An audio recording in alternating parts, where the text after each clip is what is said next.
네, 반갑습니다. 장 교수의 내교육 TV 라디오 산책. 네, 오늘은 숲속에 와 있습니다. 네, 10월 개천절이 지난 시점에 오늘 라디오 산책 주제는 유대인과 코리안, 시간의 흐름을 이해한다는 것 주제로 얘기를 좀 하고자 합니다. 어, 인간 뇌의 특별함을 얘기할 때 네, 우리가 간혹 잘 인지하지 못하는 것은 시간의 흐름을 이해할 수 있는 뇌라는 사실이 아닐까 싶습니다. 네, 지금의 시간, 현재의 나, 어, BTS Love Myself, Love Yourself 노래 중에 어제의 나, 오늘의 나, 내일의 나 이런 가사가 있죠. 제가 BTS 모교의 대학의 교수로서 노래를 자주 듣습니다. 어제의 나, 오늘의 나, 내일의 나 이렇게 떠올릴 수 있는 생명체, 동물은 인간밖에 없습니다. 강아지, 고양이가 또 뭐 아래쪽 동물들이 어제의 나를 떠올리기는 어렵습니다. 내일의 나는 더더욱 어렵죠. 3년 전에 내가 어떤 강아지였는지, 1년 전에 어떤 고양이였는지, 1년 후에 어떤 변화된 존재가 될 거라는 걸 예측을 해서 지금 현재를 변화시키고자 하는 계획표를 짜고 나를 단련하지 못한다는 겁니다. 즉, 다른 동물들은 현재를 살아가죠. 현재의 나가 연결이 돼서 하나의 생사의 시간을 겪습니다. 그래서 100년 전과 1000년 전의 호랑이와 지금의 호랑이의 세계는 바뀌지는 않죠. 현재를 살아가니까요. 현재만을 살아가니까요.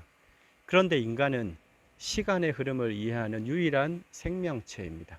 즉, 바꿔 얘기하면 시간의 흐름을 이해하지 못한다면 인간 뇌의 특별함의 기제를 제대로 쓰지 않는다는 의미죠. 시간의 흐름을 이해한다.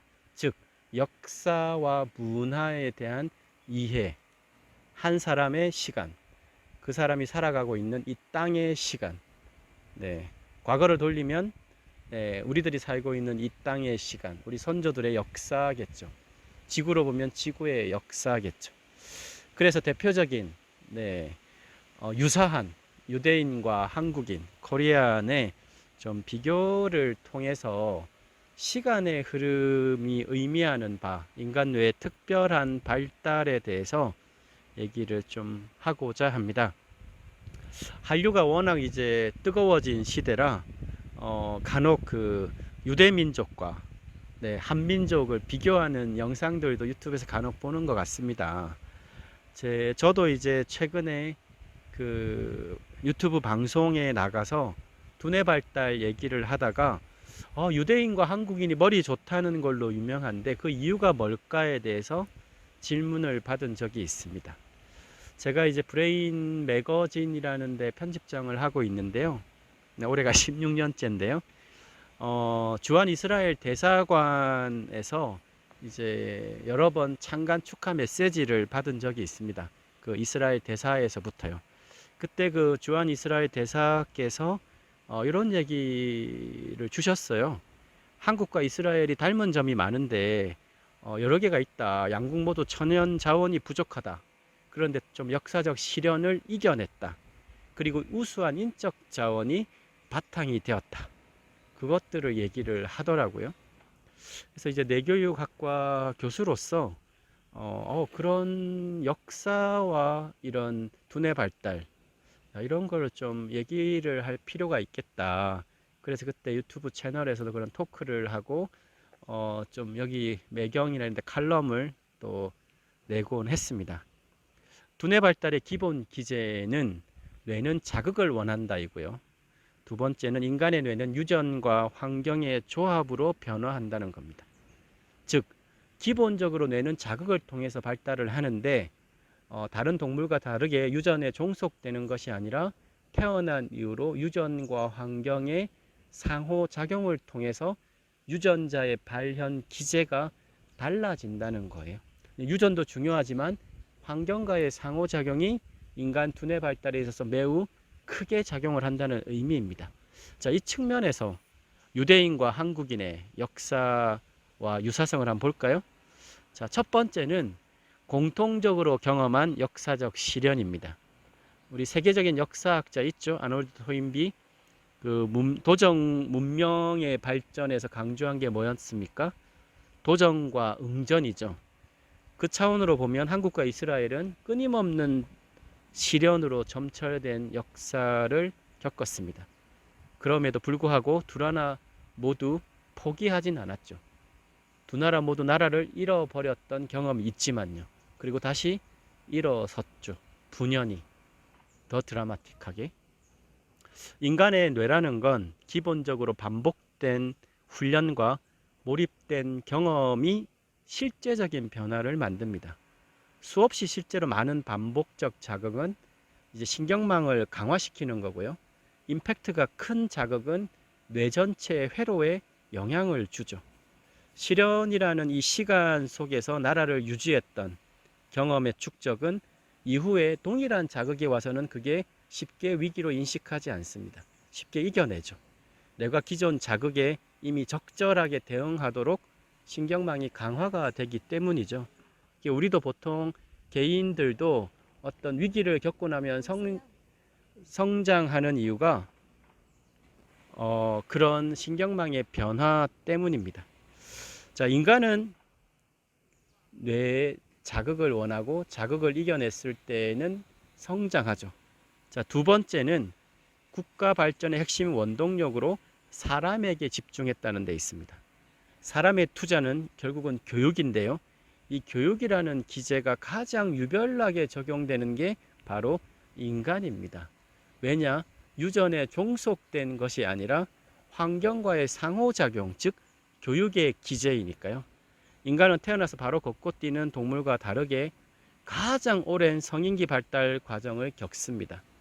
네, 태어나자마자 바로 걷지 못한다. 이건 바꿔 얘기하면 환경과의 상호작용이 중요하다. 즉, 그 변화가 차이를 만드는 거죠. 교육을 통해서 인간의 뇌는 더없이 커다란 변화를 겪습니다. 인류 내과학의 위대한 성과라고 얘기하는 뉴로플라스티시티, 신경 가소성. 이것 역시도 환경이라는 영역에서 인간의 역동적인 변화를 잘 드러내는 부분이죠. 부존 자원이 부족한 현실이 오히려 인간의 위대한 창조성의 능력에 집중하게 했다는 것. 최고의 투자는 인간에 대한 투자이겠죠. 마지막으로 보면 역사 문화적 정체성, 이 아이덴티티에 대한 부분을 좀 꼽을 수 있겠습니다. 왜냐? 두뇌의 어떤 기능적 발달을 제대로 지속적으로 쓰게 하는 건 방향성이라고 합니다. 뇌는 방향성을 원한다 이렇게 얘기하는데요.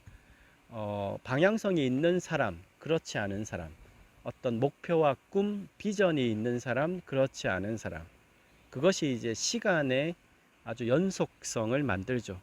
외국인들이 한국에 처음 와서 한국인들과 대화하다 보면 우리 남편, 우리 딸, 아들 이런 얘기를 충격을 받는다고 해요. 너 남편이 왜 우리 남편이냐, 이런 너 아들이 우리 아들 이렇게 얘기하죠. 개인이 주체가 되는 서구 사회에서 위라고 하죠. 위라는 표현하고 한국에서 수천 년간 이어온 우리라는 건 조금 다른 차원의 언어입니다. 그렇게 이어온 문화적 토양이 있다 보니까 쉽게 이해는 안 되지만요. 그런 정체성에 대한 부분은 위기가 닥치면 드러납니다. 왜냐? 이 기본적인 평상시에 감당할 수 없는 자극이 오면요. 내재된 그 토양이 피어나겠죠.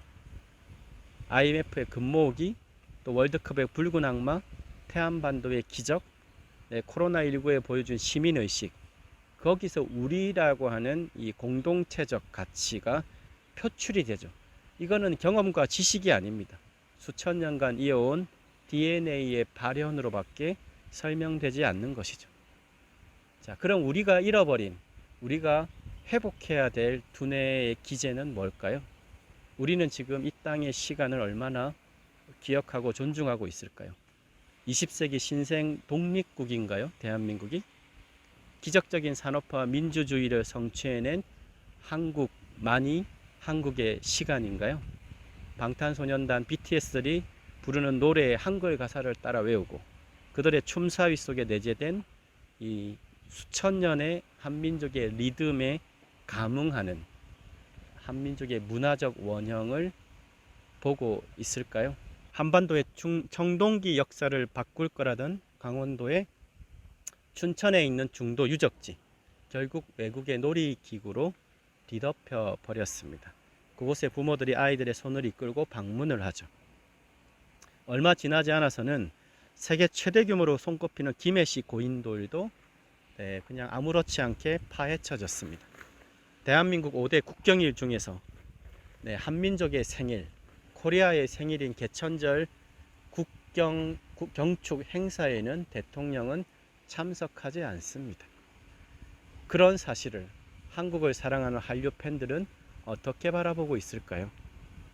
우리는 지금 어떠한 시간을 살아가고 있습니까? 미래 세대에게 어떤 가치를 넘겨줘야 할까요? 시간의 흐름을 이해할 수 있는 유일한 인간. 오늘 장교수의 내교육TV 라디오 산책에서는 시간의 의미를 이해하는 뇌 주제로 얘기를 나눠 보았습니다.